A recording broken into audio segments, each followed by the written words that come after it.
Thank you for joining. It's March 25th, 2021, and this is ReMarcs Live. We've got a lot to cover today and just a little bit of time to cover it. So I want to begin by once again expressing our prayers and thoughts with those who lost their lives in connection with the tragic gun violence in Boulder, Colorado. An awful incident occurred. 10 lives have been lost. We send our prayers to the families of those victims. We send our prayers to the people of the city of Boulder and the leadership of Boulder, Colorado, for this awful incident which has occurred and cost people lives. Innocent lives have been lost unnecessarily because of gun violence. We continue in solidarity with our Asian American and Pacific Islander friends and allies for the misogyny and racism associated with the killing of those folks there, including 6 Asian American women. The debate about whether it is a hate crime is puzzling to me. It was a hate crime. It was a misogynistic, racist hate crime targeting those women, targeting those business locations. The 6 women, of course, Asian American, the business locations, Asian American owned businesses. It was a hate crime. And the idea that some would take the shooter's word for it is repulsive to me. It is a hate crime. Law enforcement should do its job and hold the perpetrator accountable for his actions, his criminal wrongdoing. We stand in solidarity, and each of you must raise your voices against violence. We're talking about gun violence. Both of these heinous events took place with the use of a military-style assault weapon, which should be banned. I've long been on record, going all the way back to bills that I introduced in the 1993 Louisiana legislature and federal laws that we fought for in the 90s and we continue to fight for, and that is sensible, reasonable gun safety measures, including a ban on a military-style assault weapon that I do not believe Second Amendment rights protect. I do not believe that citizens with certainly mental health challenges and issues should be able to own and use, and a weapon for which it takes no firearms skill to be able to shoot and mow down innocent people. So I wanted to begin today by reaffirming the National Urban League's strong support for the 2 gun safety measures, which I believe are modest, which passed the House of Representatives regarding background checks and closing loopholes in the background check process. Reasonable, supported by some 2/3 of the American people. U.S. Senate, wake up and do your job. The American people are behind these 2 legislative measures, and so are we. They make good sense. They make good sense. Let me switch gears because there is a celebratory element to this month. It's Women's History Month. And we will celebrate tonight with the National Urban League's Women of Power Awards at 7 p.m. Eastern. Congratulations to Abby Phillip of CNN, Stacey Abrams, the founder and chair of Fair Fight Action, Brittany Packnett Cunningham, the activist, educator, host, and MSNBC contributor, Claire Babineau-Fontenot, the chief executive officer of Feeding America, Kizzmekia Corbett, PhD research fellow and scientific lead for the coronavirus vaccine, Andrea Custis, the energetic and dynamic president of the Philadelphia Urban League. We're honoring all of these women tonight And our first ever Young Women of Power Award will go to Amanda Gorman, a powerful poet who performed at the presidential inauguration as well as the Super Bowl. Join us tonight as we celebrate the contributions of women everywhere, our mothers, our wives, our partners, our sisters, our aunts, our grandmothers, our colleagues, young and seasoned, for all of their contributions, but lift up the women whose names I just read at tonight's Women of Power Awards event. That's 7 p.m. Eastern. Tune in, be there or be square. Be a part of this event. It's going to be a dynamic event with powerful recognitions. I'm so excited, and I send my personal congratulations to each and every one of them, and I want to thank Michelle Miller, who will host tonight's event. Thank you, Michelle Miller. You know, she's special to me. I also want to take this moment to lift up Equal Pay Day. That was yesterday. It's the day that marks how far into the new year women must work to earn what men earned in the previous year. Women earn less on average than men. They must work longer for the same amount of pay. The wage gap is even greater for women of color. Black women's Equal Pay Day won't happen until August of this year. Latina women won't catch up until October of this year. That's just a measure. Estimates show that white women are paid 79 cents for every dollar paid to a man, a white man. Black women are paid only 63 cents. Latino women, 55 cents. A woman starting her career today loses an average of more than $400,000 due to this wage gap. For Black women, it's more than 960,000 and more than 1 million for Latina women. That's the differential over one's entire life due to this unacceptable wage gap. Since '85, the wage gap has only closed a little bit, by 18%. Means we've got 40 years to go before it is completely closed. For Black and Latino women, it will take more than a century. If we continue to make progress, that is too long a time. That is unacceptable. COVID has made it worse. To close this gap requires systemic change. Number one, it is overdue that the minimum wage be raised to $15 an hour. I can't understand the stubbornness, the insensitivity, and the lack of empathy that some members of the Congress, some members of the Senate have, and even some members of the House, even though it's passed the House, have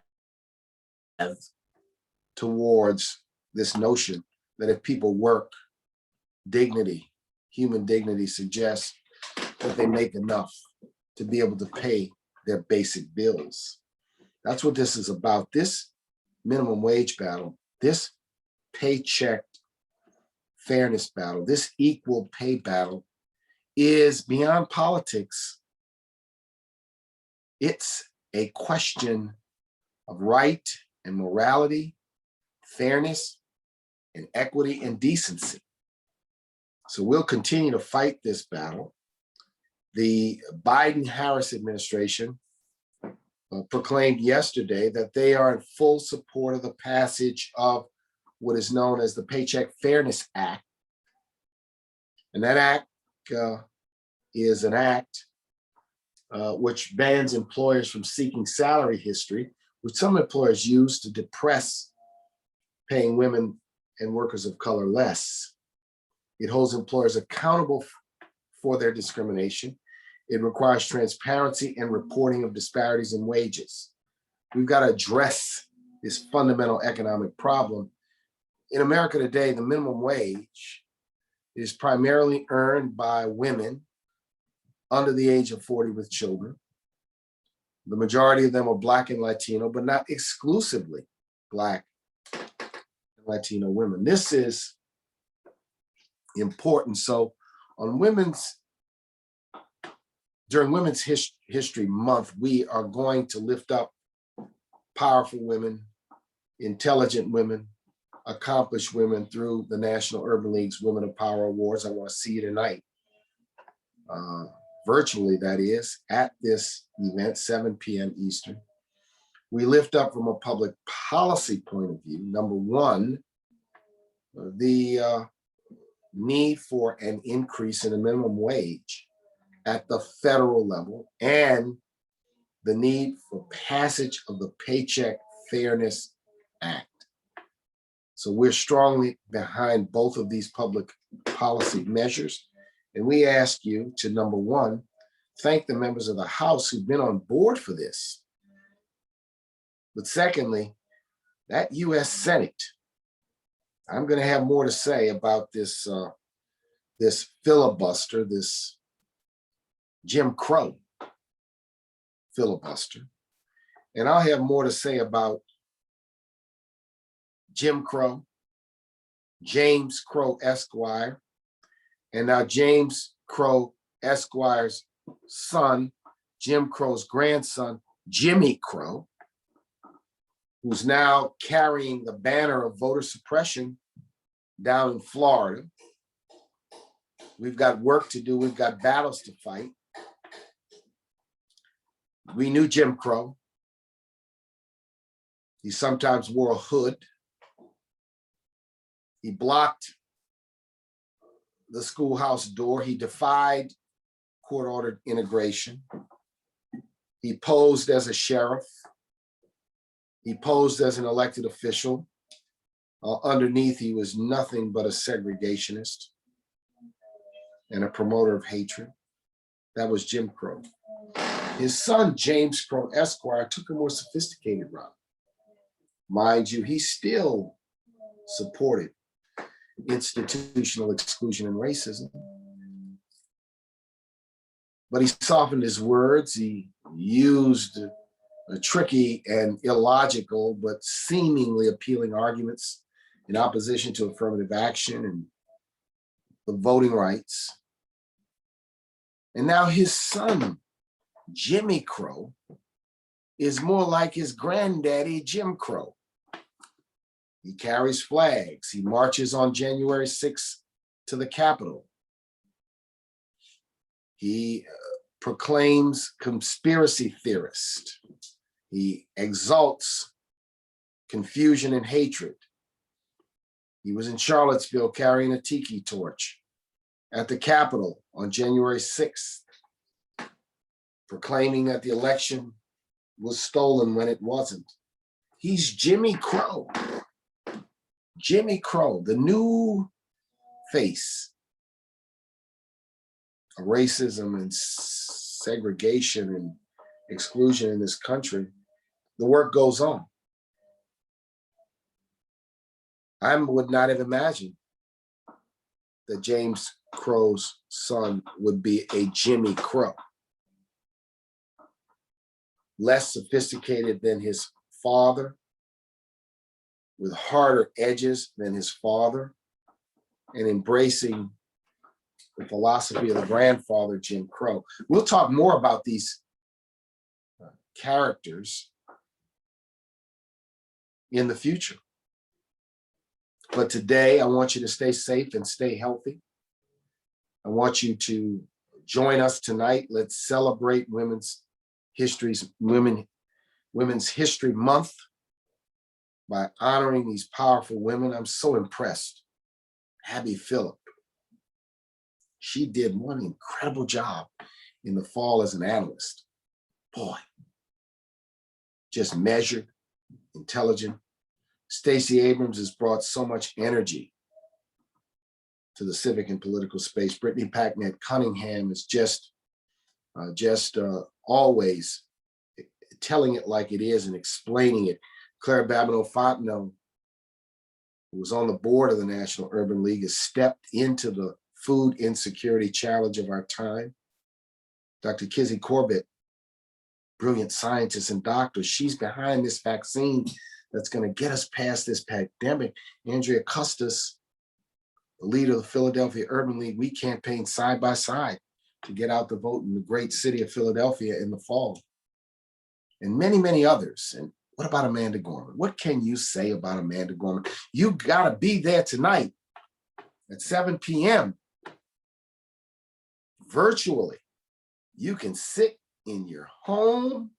You can relax and chill and be part of this incredible celebration of powerful women. I want to see you there tonight. Thank you again, Michelle Miller, for hosting us.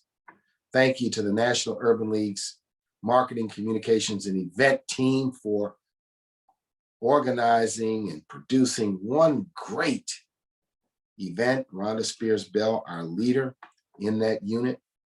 I'm excited. And for every woman we celebrate tonight, there's 100 more we could celebrate. So we're celebrating these women as proxies and representatives of all powerful women everywhere. See you tonight. See you tonight for Women of Power. That's 7 p.m. Eastern. Don't miss it.